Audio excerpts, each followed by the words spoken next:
오늘 에릭 애덤스 뉴욕시장이 뉴욕 주정부 청사를 찾아 뉴욕시 범죄율을 낮추기 위한 보석법 개정과 망명 신청자들을 위한 예산 편성을 촉구했습니다.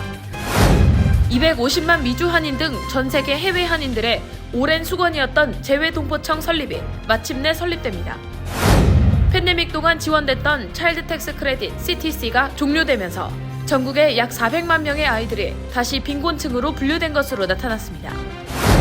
오늘 뉴욕주 법원은 작년 5월 뉴욕주 버펄로에 위치한 한 슈퍼마켓에서 흑인을 겨냥한 총기 난사 사건을 벌여 10명의 사망자를 낸 페이튼 젠드런에게 가석방 없는 종신형을 선고했습니다. 아르헨티나에 소재한 한 농가에서 한국인 남성이 40대 동포 여성을 살해해 암매장한 사건이 발생해 충격을 주고 있습니다. 사건이 발생한 곳에는 36명의 한인들이 집단 거주하고 있었습니다. 미 전역 50개 주 중 범죄와 증오범죄가 높은 곳으로 뉴욕이 10위, 뉴저지가 21위를 차지했습니다.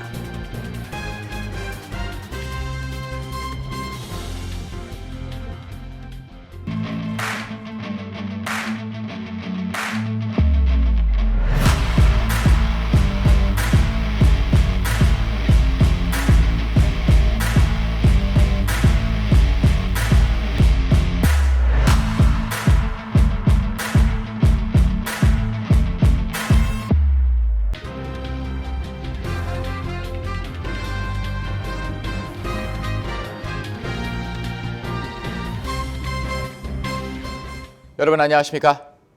KBTV 뉴스9 이창원입니다. 에릭 애덤스 뉴욕시장이 오늘 뉴욕주 정부를 찾았습니다.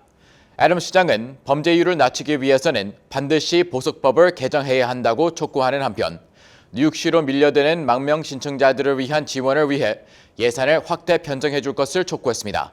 오늘의 첫 번째 소식 김은지 기자의 보도입니다.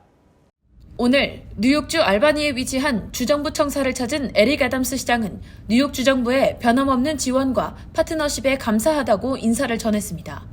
또 올 초 시정연설을 통해 캐시 호컬 뉴욕주지사가 저렴한 주택 공급 확대 및 지원을 약속했는데 주거비가 높아 노숙자가 많은 뉴욕시에 특히 매우 중요한 사안이라고 강조했습니다. 또 뉴욕시로 끊임없이 몰려드는 망명 신청자들을 위한 지원금이 절실히 필요한 상황이라며 망명 신청자 지원금 부족으로 인해 학교 및 병원, 대중교통 예산 삭감으로 이어지고 있는 현실을 지적했습니다. 애덤스 시장은 2020년 1월 1일부터 시행된 현금 보석 개혁법으로 인해 범죄를 저질러도 구금되지 않는다는 것을 아는 범죄자들이 공권력을 무시하고 대범하게 범죄를 저지르고 있다고 지적하면서 현재 뉴욕시에 약 1,700명에서 2,000명의 재범자들이 거리를 활보하고 있다고 밝혔습니다. 애덤스 시장은 이들을 제대로 처벌하지 못한다면 범죄율을 낮추기 어렵다고 호소했습니다. 애덤스 시장은 뉴욕주가 뉴욕시를 여러모로 지원하며 든든한 파트너십을 유지해왔다고 말하면서도 망명 신청자 지원은 여전히 크게 부족하다고 말했습니다. 충분한 지원을 받지 못한다면 뉴욕시 대중교통 및 학교, 의료시설 예산안을 끌어다 써야 하기 때문에 시민들에게 막대한 피해가 발생한다며 뉴욕시가 직면한 과제 해결을 위해 망명 신청자 지원 예산을 확대해 줄 것을 거듭 강조했습니다. 뉴욕시에서는 작년 한 해 동안 4만 2천 명 이상의 남부 출신 망명 신청자가 유입된 바 있습니다. KBTV 뉴스 김은지입니다. 250만 미주 한인 등 전 세계 해외 한인들의 오랜 수건이었던 재외동포청 설립이 마침내 설립됩니다. 이미 여야가 합의한 만큼 본회의 통과는 확실시 되고 있습니다. 자세한 내용 전상희 기자가 전합니다. 국민의힘과 더불어민주당은 정책 협의를 통해 재외동포청을 신설하고 보훈처를 보훈부로 격상하는 것을 핵심 내용으로 하는 정부 조직 개정안을 임시국회에서 처리하기로 합의했습니다. 여야 협의에 따라 재외동포청 신설과 보훈부 격상을 담은 정부 조직법 개정안은 행정안전위원회 심의 의결 절차를 거쳐 오는 24일 국회 본회의에 상정될 예정입니다. 이미 여야가 합의한 만큼 본회의 통과는 기정사실로 받아들여지고 있습니다. 외교부 산하의 외청으로 신설되는 재외동포청은 외교부, 법무부, 교육부, 병무청, 국세청 등 현재 각 부처에 나뉘어져 있는 재외동포 정책을 통합하는 컨트롤 타워 역할을 하게 됩니다. 영사, 출입국, 병역 등 서비스는 물론 교류, 협력, 차세대 동포 교육 등을 통합 수행하게 되는 등 해외 한인들을 위한 효율적인 원스톱 서비스를 제공하게 됩니다. 또 재외국민 투표 참여율 제고, 재외동포 관련 각종 세제와 한국 거주 요건 개선을 위한 제도 보완, 해외 한국학교와 한글학교 지원 체제 개선, 복수국적 허용 요건 완화 검토, 해외 입양동포 지원 확대 등 다양한 과제를 수행하게 됩니다. 재외동포청은 1청장 1차장 밑에 동포정책국, 사업국, 지원국 등 최소 4국 편제로 이루어지고 접근성의 편의를 위해 현재 재외동포재단이 위치한 제주도가 아닌 서울에 본부를 설립하는 방안을 검토하고 있습니다. 재외동포청이 출범하면 지난 1997년 10월 출범해 지난 25년 동안 재외동포 정책과 사업을 수행해왔던 재외동포재단은 해체되고 재외동포청이 그 역할을 하게 됩니다. 그동안 750만 명에 달하는 해외 한인들을 대변할 단일기관의 필요성은 꾸준히 제기돼 왔었지만 재외동포청 설립을 대선 공약으로 내세웠던 윤석열 정부가 지난해 5월 출범하면서 본격 추진됐습니다. KBTV 뉴스 전상입니다. 팬데믹 동안 지원됐던 Child Tax Credit CTC를 통해 뉴욕시 어린이 12만 명이 빈곤을 벗어난 것으로 나타났습니다.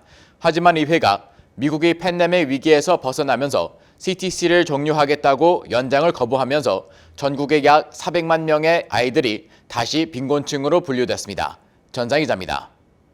로빈 후드 재단과 컬럼비아대가 발표한 연구 보고서에 따르면 연방정부가 2021년부터 6세에서 17세 자녀가 있는 가정에 연 $2,000에서 $3,000, 6세 이하의 아동이 있는 경우엔 $3,600를 지원했던 차일드 텍스 크레딧, CTC를 통해 뉴욕시 어린이 12만 명을 빈곤으로부터 구제하고 한 해의 아동 빈곤율을 30%나 감소시키는 효과를 가져다 줬습니다. 보고서에 따르면 확대된 CTC는 푸드 팬트리 등 무료 식품 나눔에 의존하는 아동 인구도 21% 감소시키는 효과를 가져왔습니다. 전국적으로 보면 CTC 확대 조치 시행 직후 아동 빈곤율이 46%가량 줄면서 사상 최저인 5.2%를 기록했습니다. 팬데믹 위기가 끝났다고 판단한 의회는 확대 CTC를 연장하려면 $1,180억 달하는 비용이 든다며 해당 프로그램 연장을 거부한 바 있습니다. 이에 따라 전국적으로 약 400만 명의 아이들이 다시 빈곤층으로 분류됐다는 분석입니다. 한편 제이슨 콘 로빈 후드 재단 공공정책국장은 이 프로그램에 소요되는 $1당 8달러의 경제 가치 효과가 있다며 확대 CTC 종료에 대한 아쉬움을 밝혔습니다. 한편 뉴욕주는 자체적으로 엠파이어 스테이트 차일드 텍스 크레딧 프로그램을 통해 4세 이상 17세 미만 자녀가 있는 가정에 적격 자녀당 $100 또는 연방 차일드 텍스 크레딧의 33% 중 큰 액수의 세 공제 혜택을 제공하고 있습니다. 소득 기준은 부부 합산 연 $11만 이하입니다.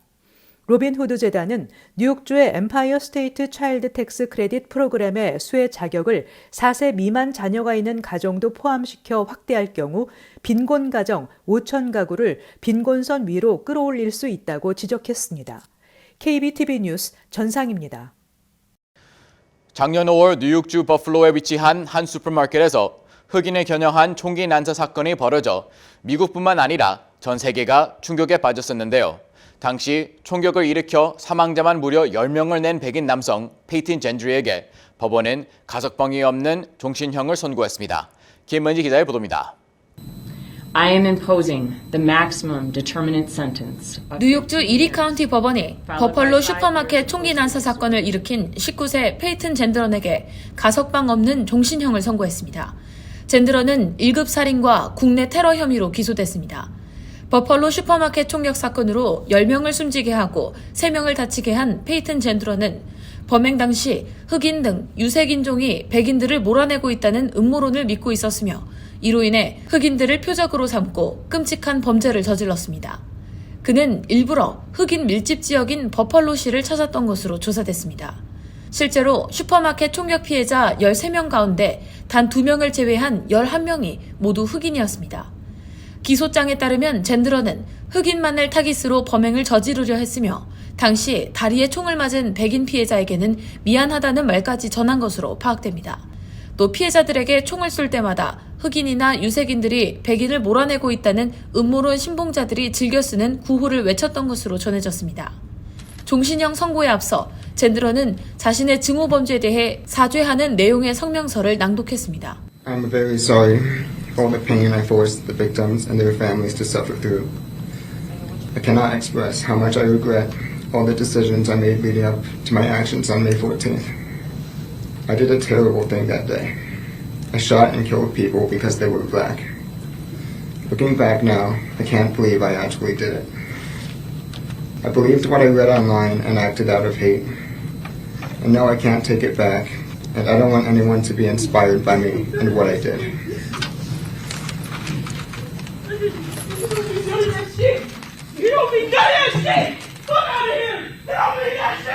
분노를 참지 못한 방청객 중 한 남성이 젠드런을 향해 달려나가다가 법원 경찰에 의해 제지되는 소동도 발생했습니다. 종신형을 선고한 수전 이건 판사는 우리의 문명사회에서 무지하고 증오심으로 가득한 이념은 발붙일 곳이 없다며 피고인에게 자비와 두 번째 기회를 줄 수 없다고 판결했습니다. KBTV 뉴스 김은지입니다. 한국인 남성이 40대 동포 여성을 살해해 암매장한 사건이 발생한 아르헨티나의 농장에서 한인들이 집단 거주하고 있었다고 현재 매체들이 보도했습니다. 이 농장에 대한 의문이 커지고 있는데요. 지역 주민조차 이들의 존재를 몰랐고 내부 곳곳엔 보안 카메라가 설치되어 있는 것으로 나타났습니다. 전사희 기자가 보도합니다. 멘도사 포스트는 이상한 농장, 격리와 감시, 여성 살해란 제목의 기사에서 해당 농장을 구체적으로 묘사했습니다. 농장에는 테이블 몇 개와 공동 부엌, 명상실 등이 있었다며 이곳에서 일종의 종교적 활동이 있었을 것으로 추정된다고 보도했습니다. 거주자들의 주요 동선을 파악하려 했던 것으로 추정되는 CCTV도 설치돼 있었습니다. 인근 주민들은 농장 거주자들이 지역사회와 접촉 없이 매우 폐쇄적인 질서를 유지하며 사는 것으로 보였다고 증언했습니다. 이들 한인들 대부분은 현지어를 거의 구사하지 못하는 것으로 전해졌습니다. 경찰은 또 음독 후 자신의 살인 범행을 자백한 한국인 남성의 신원을 34세로 밝힌 바 있지만 64세 김모 씨이며 한국 국적인 피해 여성은 49세 유모 씨로 확인됐다고 밝혔습니다. 앞서 13일 용의자 김모 씨는 자신이 독극물을 마셨다고 911에 신고한 뒤 구급차 안에서 내가 지난주 같은 국적의 아내를 죽였다고 말했습니다. 경찰은 김 씨로부터 지난 9일쯤 함께 살던 동포 여성을 목 졸라 숨지게 한 뒤 멘도사주 산마르틴 지역 돈 페드로 농장 부근에 암매장했다는 자백을 받아냈습니다. 실제 김 씨가 지목한 곳에는 40대 여성으로 추정되는 시신이 발견됐습니다. 주 아르헨티나 한국 대사관은 현장에 직원을 보내 남아있는 한인 30여 명의 안전 상태 등을 확인하고 있습니다. 경찰은 농장에서 일종의 영적 활동이 이루어진 것으로 추정하고 인신매매 등 다른 혐의는 없는지에 대해서도 조사 중이라고 전했습니다. 김 씨는 살해 혐의로 기소됐습니다. 한편 이 농장은 과거 견과류 생산회사의 소유였지만 2018년쯤 회사가 파산하면서 한국의 한 단체가 매입했다고 멘도사 포스트는 전했습니다. KBTV 뉴스 전상입니다. 최근 한 금융정보업체가 미 전역 50개 주를 대상으로 죄와 증오 범죄가 높은 주에 대한 순위를 매겼습니다. 이번 조사에서 뉴욕은 죄악이 많은 주 상위 10위를 차지했고 뉴저지가 21위, 커네티컷은 45위를 차지했습니다. 보도에 김은지 기자입니다. 최근 금융정보업체 월렛허브가 증오 및 절도, 불법행위, 폭력, 과음, 도박 등 총 47개 카테고리에 대한 설문조사를 실시한 결과 가장 범죄 및 죄악이 높은 지역으로 네바다주가 선정되는 불명예를 안았습니다. 그 다음으로 캘리포니아, 루이지애나가 각각 2위와 3위를 차지하며 죄악과 범죄가 가득한 주 상위 3개 지역으로 선정됐습니다. 뉴욕주는 상위 10위를 차지하며 트라이스테이트 가운데 가장 범죄 및 죄악이 높은 주로 선정됐습니다. 특히 뉴욕주는 허영심 부분에 있어서는 1위를 차지했으며 분노 및 증오 부문에서 18위를 차지했습니다. 이어 뉴저지주는 전체 50개 주 가운데 21위를 차지하며 평균 수준을 나타냈습니다.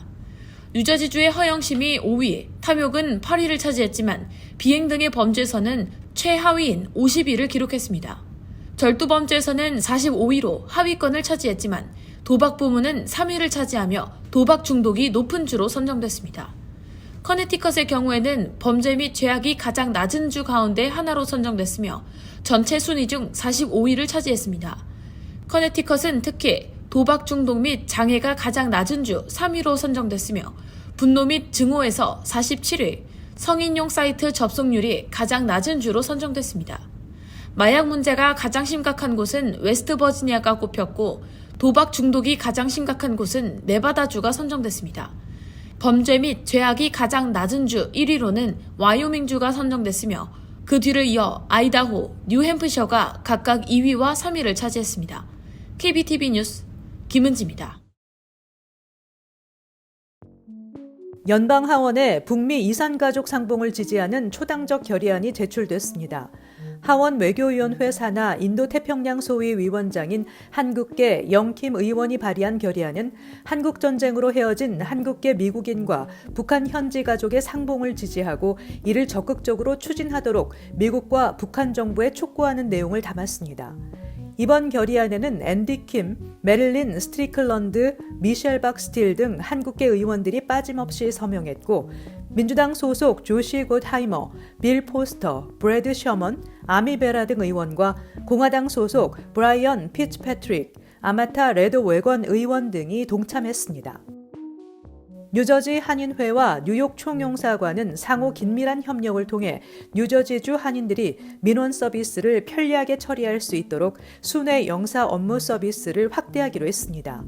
이창원 뉴저지 한인회장은 정확한 횟수는 아직 논의 중이지만 뉴저지주 한인 동포들의 영사 업무 관련 편의가 매우 증대될 것으로 기대된다고 밝혔습니다. 뉴욕 총영사관은 지난 10일 팰리세이드 파크에 있는 뉴저지 한인회관에서 순회 영사 업무를 열었으며 이날 사전 예약한 60여 명이 찾아 다양한 민원 업무를 처리했습니다. 한국계 여성 법조인 신디 정이 한인 아시안 최초로 제3연방순회항소법원 판사 자리에 올랐습니다. 제3연방순회항소법원은 펜실베니아, 델라웨어, 뉴저지주를 관할합니다. 예일대를 졸업한 정 판사는 컬럼비아대에서 법학 박사 학위를 받고 알라바마주 재판연구원, 뉴욕주 검사 등을 거쳐 2009년부터 법무부 인권국의 형사사건 부문 공판검사로 재직했습니다. 2014년부터는 펜실베니아주 서부연방검찰청 검사로 근무했고 2021년부터 바이든 대통령의 발탁으로 펜실베니아주 서부연방검찰청 검사장으로 활동했습니다. 서울대 미주동창회가 제2회 미주동창회 장학생을 모집합니다. 지난해 10명의 학생에게 각 $10,000씩 총 $10만 달러의 장학금을 지급한 미주동창회는 올해도 한인 커뮤니티 내 인재 발굴을 위해 전국의 한인 대학생들을 대상으로 신청서를 접수합니다. 올해부터는 수상자들이 서로 정보를 교류하고 커리어와 관련한 카운슬링을 제공하는 등 장학생들이 더 많은 혜택을 받을 수 있게 시스템을 강화했습니다. 심사 기준은 학생의 성적과 에세이, 특별 활동 내용으로 지원자는 오는 3월 말까지 웹사이트 snusas.org를 통해 지원서와 관련 서류를 제출하면 됩니다. 장학금은 미주동창회가 배정한 $5만 달러의 기금과 기부자 이름으로 주는 지명 장학금 $5만 달러로 지급됩니다. 잠시 후 커뮤니티 브리핑을 전합니다.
이어서 환율과 증시 전해드립니다.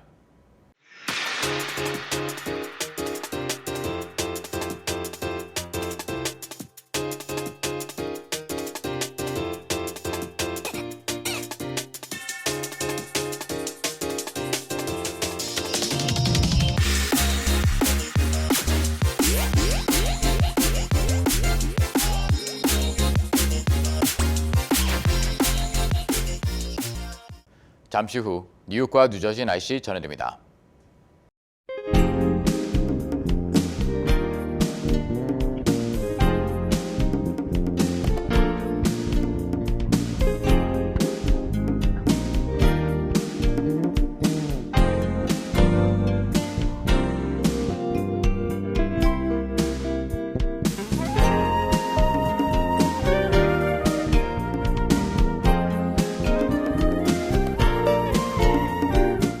KBTV 뉴스9 마칩니다.